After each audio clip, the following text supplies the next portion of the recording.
नमस्कार प्यारे विद्यार्थियों, कक्षा 12 के एक्सरसाइज में आपका हार्दिक स्वागत है। आज का ये फिजिक्स लेक्चर आप देख रहे हैं फिजिकल साइंस यूट्यूब चैनल पे। आज के लेक्चर के अंतर्गत हम क्लास 12 फिजिक्स का चैप्टर नंबर 3 करंट इलेक्ट्रिसिटी कर रहे हैं, जिसका टॉपिक है आज का electric current density. Electric current density क्या होता है?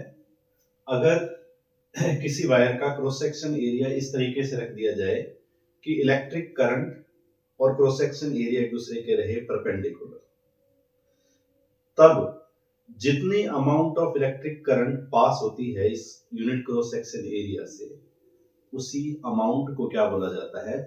इलेक्ट्रिक करंट डेंसिटी बोला जाता है। ठीक है, तो इस क्रॉस सेक्शन एरिया से जितना per unit cross section area से जितना इलेक्ट्रिक करंट पास होता है, उसी इलेक्ट्रिक करंट की अमाउंट को क्या बोला जाता है बेटा? Electric current density. देखो डेफिनेशन को हम देखें तो the amount of electric current passing through per unit cross section area of conductor when cross section area placed perpendicular to the electric current is known as electric current density, जिसको हम electric current density कहते हैं।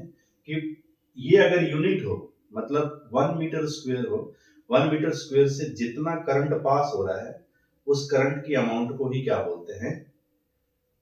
Electric current density बोलते हैं। Electric current density को denote किया जाता है, it is denoted by capital J. इसको हम जे से डिनोट करते हैं बेटा। ठीक है, इफ अगर हमने यहां पे जो इलेक्ट्रिक करंट पास हो रहा है उसको आई ले लें और ये क्रॉस सेक्शन एरिया जो है इसको हम ए ले लें,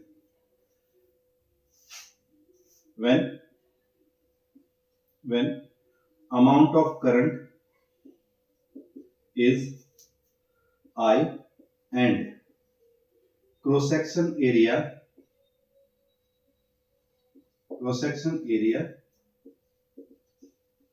is A, then current density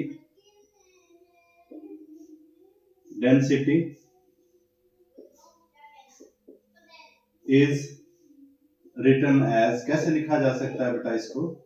वो देखें तो J इज इक्वल टू लिखा जा सकता है I अपॉन A। तो क्या बोलेंगे इससे? अगर हम इस डेफिनेशन को लिखना चाहें तो क्या होगा?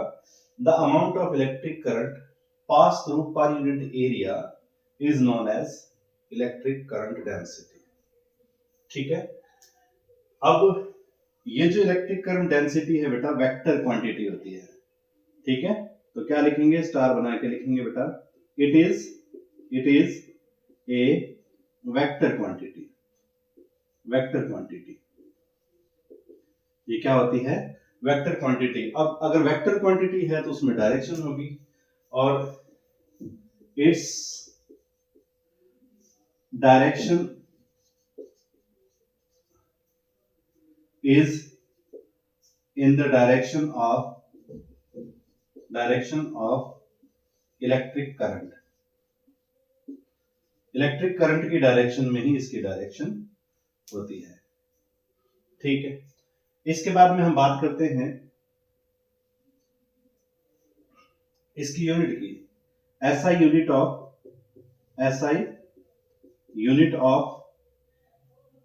करंट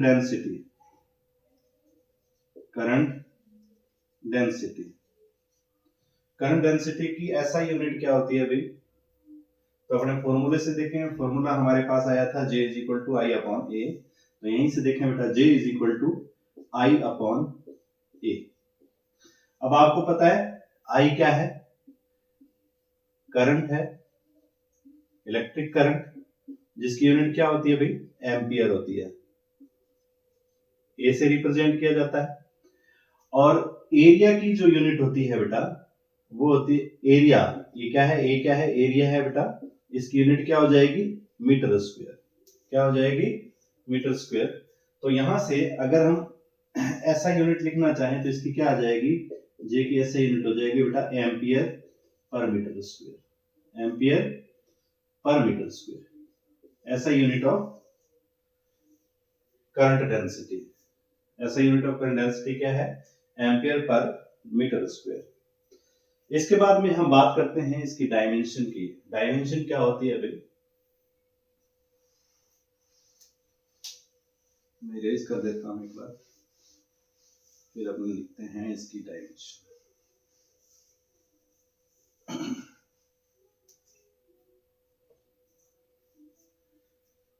स्टार डायमेंशन ऑफ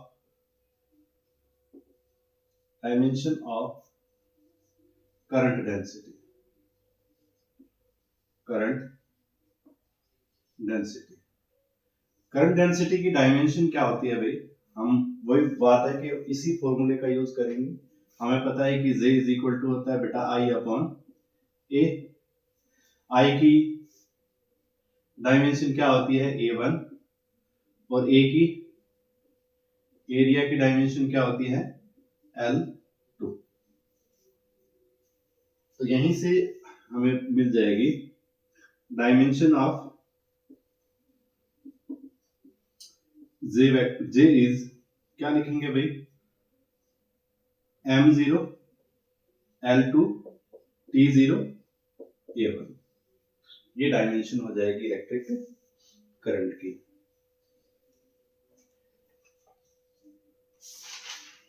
इसके बाद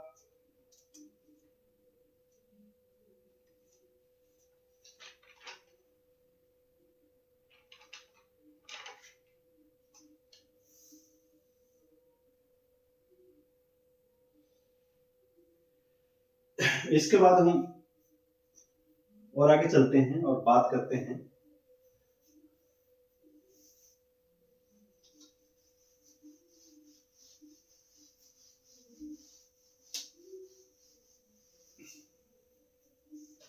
अगर हमारा करंट डेंसिटी की जो डायरेक्शन है वो बेटा इस तरफ है J वेक्टर, जबकि एरिया इस तरीके से है। एरिया वेक्टर इस तरीके से है, यानी कि एरिया वेक्टर और J वेक्टर के बीच में एंगल क्या है? थीटा है। ठीक है, तो यहां पे हम एरिया एलिमेंट लेके चल रहे हैं। ये एरिया एलिमेंट क्या है भाई? DA है। ठीक है, और डायरेक्शन दिखा रहे हैं तो ये DA वेक्टर। ठीक है, अब इनके बीच में एंगल आ गया। एंगल आ गया तो क्या हो सकता है? देखते हैं। तो देखो भाई, इसको इसके कंपोनेंट की फॉर्म में इधर लिखा जा सकता है। तो DA वेक्टर का इस तरफ कंपोनेंट लिखेंगे तो लिखा जाएगा भाई DA cos थीटा, और अगर इसका कंपोनेंट हम इस तरफ लिखें तो आएगा बेटा J cos थीटा। ठीक है, अब इस क्रॉस सेक्शन एरिया, इतना सा जो एरिया है, इस एरिया से कितना करंट पास हो रहा है ये हम लेके चल रहे हैं बेटा DI। इस छोटे से क्रॉस सेक्शन एरिया से DI करंट फ्लो हो रहा है, और इस एरिया वेक्टर इसका क्या है? DA वेक्टर है, और J वेक्टर क्या है? करंट डेंसिटी है। इन दोनों के बीच का एंगल कितना है? थीटा है। तब from definition of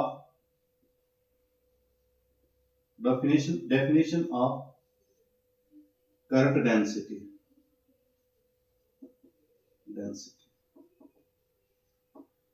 J is equal to क्या आ जाएगा भाई? J is equal to क्या आ जाएगा? DI upon DA। तो यहां से अगर हम DI निकालना चाहें इज इक्वल टू आ जाएगा JDA। ठीक है, लेकिन यहां पे देखें, अगर हम इस लाइन में लिखना चाहें तो इनका दोनों का मल्टीप्लाई हो जाएगा, जिसको हम लिखेंगे DA। यहां पे मैं cos थीटा लिख देता हूं। अगर हम इसी डायरेक्शन में लिखना चाहें तो अपॉन में क्या आएगा? DA cos थीटा आएगा। आपने यहाँ जो ये कंसेप्ट लगाया है कि परपेंडिकुलर होना चाहिए एरिया वेक्टर के, तो इसको हम अगर एक सेम डायरेक्शन में लेके चल रहे हैं, जे वेक्टर और डी वेक्टर दोनों एक दूसरे के पैरेलल हैं। यहाँ पे देखो एरिया वेक्टर ए और आई और जे की डायरेक्शन इसी तरफ है, दोनों एक दूसरे के क्या है, पैरेलल। अब यहाँ पे ये दोनों पैरेलल हैं, तो इन दोनों का मल्टीप्लीकेशन क्या होगा, इस तरीके से लिखा जा सकता है डी cos थीटा। तो हम डी आई को क्या लिख सकते हैं बेटा, जे वेक्टर डॉट डी वेक्टर। ठीक है। एक बात हमने पिछले टॉपिक में किया था कि जो इलेक्ट्रिक करंट है स्केलर क्वांटिटी है, वो यहाँ पे भी प्रूव हो रहा है कि यदि दो वेक्टर क्वांटिटी के बीच में डॉट आ जाए तो डॉट प्रोडक्ट में जो हमें प्रोडक्ट मिलता है वो हमेशा स्केलर क्वांटिटी होती है। तो यहाँ पे भी ये प्रूव हो रहा है कि इलेक्ट्रिक करंट क्या है, एक स्केलर क्वांटिटी है। ठीक है।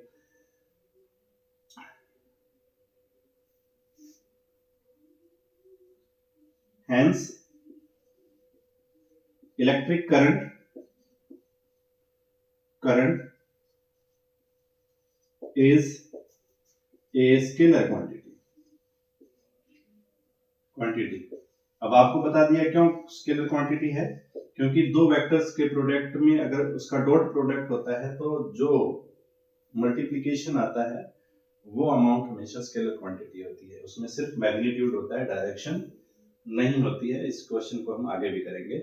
इसके बारे में देखो बेटा, अब इससे हम टोटल इलेक्ट्रिक करंट निकालना चाहें, टोटल इलेक्ट्रिक करंट निकालना चाहें, अब ये टोटल हमने एरिया ले लिया, टोटल एरिया से कितना करंट फ्लो हो रहा है वो निकालना चाहें तो टोटल इलेक्ट्रिक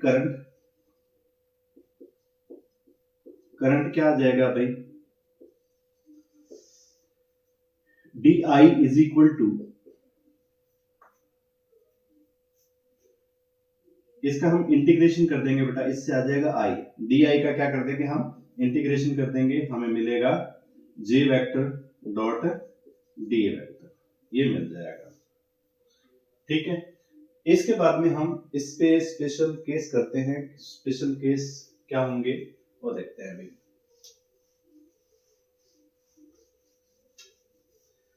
तो पहला केस हमारा क्या रहेगा, जब ये दोनों डी वेक्टर और जे वेक्टर दोनों एक ही डायरेक्शन में, सेम डायरेक्शन में हो, तो पहला केस है केस फर्स्ट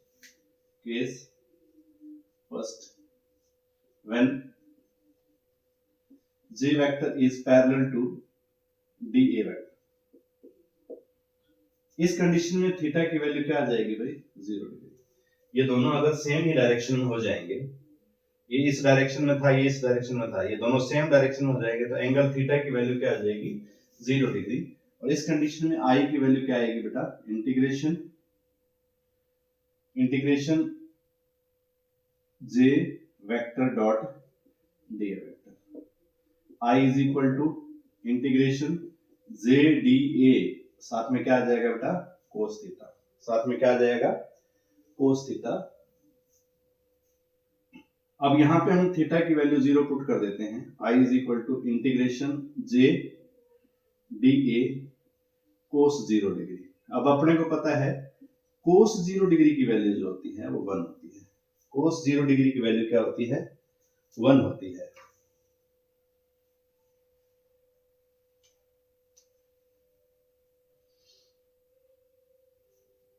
हाँ भी, तो cos 0 डिग्री की वैल्यू यहां पुट कर दो तो i इज इक्वल टू क्या आ जाएगा बेटा, integration J D A into 1 आ जाएगा। इसको फिर से सॉल्व करते हैं आगे हम।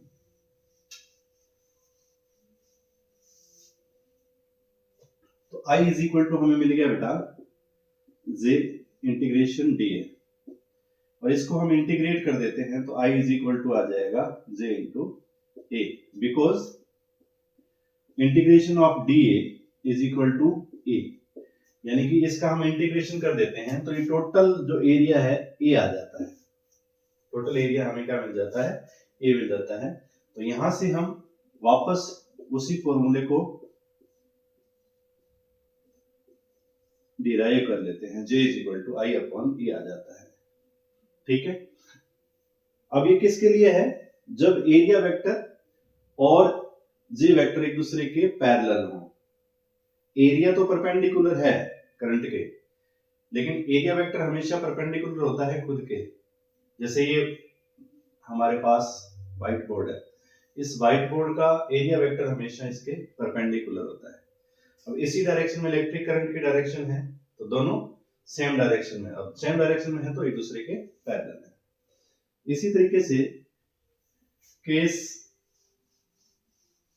सेकंड की बात करते हैं। केस सेकंड क्या कहता है? केस सेकंड में when J vector is perpendicular to DA vector। पहले वाली जो कंडीशन थी जिसमें हम लेके चल रहे थे, तो दोनों एक दूसरे के क्या थे? पैरेलल थे। इसी तरफ था DA वेक्टर और इसी तरफ था J वेक्टर, दोनों एक ही डायरेक्शन में थे। ठीक है, इस वाली कंडीशन में क्या है? ये क्या कह रहा है कि DA वेक्टर तो है इस तरफ और J वेक्टर की डायरेक्शन है इस तरफ। J वेक्टर की डायरेक्शन है इस तरफ, ये DA वेक्टर है इस तरफ, यहां पे हमने छोटा सा ले लिया, इस तरफ J वेक्टर है। तो इन दोनों के बीच का एंगल कितने डिग्री है? थीटा की वैल्यू क्या आ जाएगी? थीटा की वैल्यू 90 डिग्री आ जाएगी। अब हम I की वैल्यू निकाल लेते हैं। Integration J vector dot DA vector, इसको सॉल्व कर दो। ZDA cos थीटा, थीटा की वैल्यू आपको पता है ZDA cos 90 डिग्री, और इंटीग्रेशन ZDA इंटू 0, I की वैल्यू क्या आ जाएगी? 0 आ जाएगी। इससे कोई भी करंट इससे पास नहीं होगा, तो करंट डेंसिटी की वैल्यू भी क्या आएगी? 0 आएगी। करंट डेंसिटी, करंट की वैल्यू क्या आएगी? 0 आएगी। कोई भी इलेक्ट्रिक करंट इससे पास नहीं होगा। ठीक है, थर्ड केस, केस थर्ड क्या कहता है? केस थर्ड में देखो, हम एरिया वेक्टर हमारा ये है, इस तरफ एरिया वेक्टर है और इलेक्ट्रिक करंट डेंसिटी की डायरेक्शन ये है, दोनों एक दूसरे के क्या है? एंटी पैरेलल है। ये DA वेक्टर है, यहाँ पे हमने एलिमेंट ले लिया, एरिया एलिमेंट, तो इसकी डायरेक्शन इस तरफ है, J वेक्टर की डायरेक्शन इस तरफ है, दोनों एक दूसरे के अपोजिट है। तो इस कंडीशन में यहाँ पे लिखेंगे when J vector is anti parallel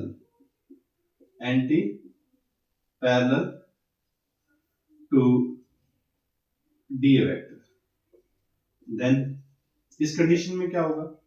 theta की वैल्यू क्या आएगी बेटा? 180 डिग्री आएगी। और थीटा की वैल्यू 180 आएगी तो हमें क्या मिलेगा भाई? I is equal to integration DA cos ZDA cos theta. ठीक है, थीटा की वैल्यू पुट करोगे सेम टू सेम। अब मैं बार बार इसको करके क्या बताऊं? JA आ जाएगा, J की वैल्यू क्या आएगी? नेगेटिव में आ जाएगी, अपोजिट डायरेक्शन है इसलिए नेगेटिव में आ जाएगी, ये J की वैल्यू आ जाएगी। अब इसी पे बेस्ड एक क्वेश्चन हम कर लेते हैं। क्वेश्चन क्या है? चलो मैं बोर्ड पे लिख देता हूं क्वेश्चन।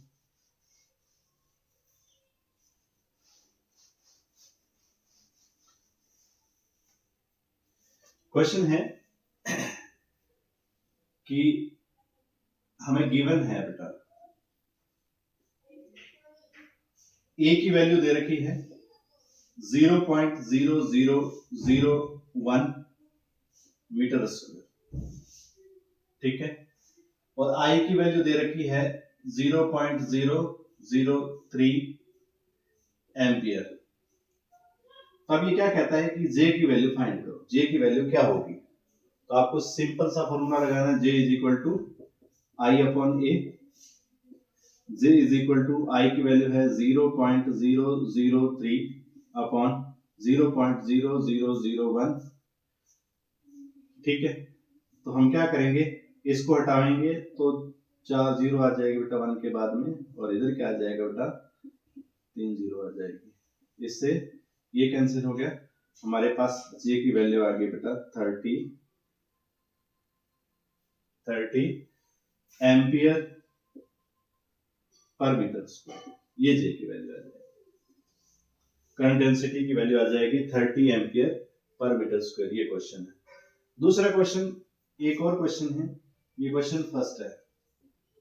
क्वेश्चन सेकंड में देखें बेटा, क्वेश्चन सेकंड में हमें क्या दे दिया गया होता है, हमें दे दिया है, गिवन है जे वेक्टर।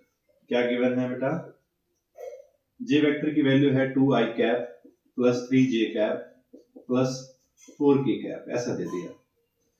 और ए वेक्टर की वैल्यू हमें दे दी बेटा 3i cap plus 4j cap plus 8k cap. तब ये क्या कहता है कि i की वैल्यू क्या होगी। तो आपको पता है i जो है वो इन दोनों का ए वेक्टर, जे वेक्टर और ए वेक्टर का डॉट प्रोडक्ट है। इन दोनों का डॉट प्रोडक्ट है, तो हम इसको इस तरीके से सॉल्व कर सकते हैं। i इज इक्वल टू जे की वैल्यू क्या है, यहां से देखें 2i cap plus 3j cap plus 4k cap, इसके बीच में डॉट।